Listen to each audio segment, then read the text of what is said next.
यहाँ पर रह रहे थे, जनरेटर की गैस ऐसी थी बिल्कुल जो सुबह से ऐसा मूव हो रहा था कि डॉक्टर साहब को कोई वेंटिलेशन यहाँ पर नहीं है।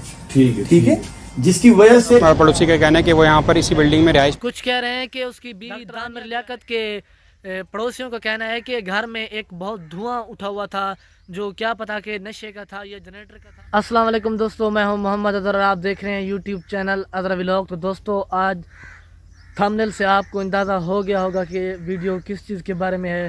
तो आज की वीडियो आमिर लियाकत की जो डेथ हो गई है कि किस तरह हुई, क्यों हुई, कि जो हक़ैक़ सामने आ रहे हैं, तो इसी वीडियो में हम आपको बताएंगे।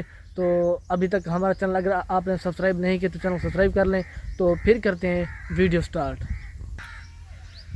जैसे कि दोस्तों वीडियो स्टार्ट हो गई तो आप जानते हैं कि आमिर लियाकत फौत हो गया है, कि अभी अभी उसकी वो तीसरी बीवी है ना, पता नहीं है, तीसरी बीवी के साथ डिवोर्स हुआ है। और हम ये तो नहीं कह सकते कि उसी ने मरवाया या जो है, लेकिन मैं ये कहना चाहता हूँ कि लोग कुछ खबरें दे रहे हैं कि यार उसके दुश्मन है, वो लड़की सानिया, दानिया उसका नाम है, दानिया मरवा रही है। ये सब झूठ है यार, उसका कोई इसमें लेन देन नहीं है, कोई कसूर नहीं है।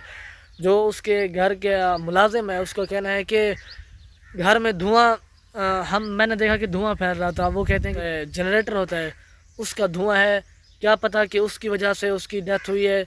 तो जब वो लोग अंदर गए कमरे में तो उसे फौत हुआ पड़ा था, मतलब फौत हो गया था।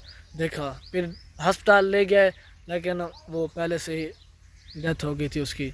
तो दोस्तों, हम उम्मीद करते हैं कि अल्लाह ताला डॉक्टर आमिर लियाकत को कब्र में करोड़ा रहमत नाज़िल फरमाए और हम तमाम दोस्तों को आखिरत की तैयारी करने की तौफीक अता फरमाए, आमीन।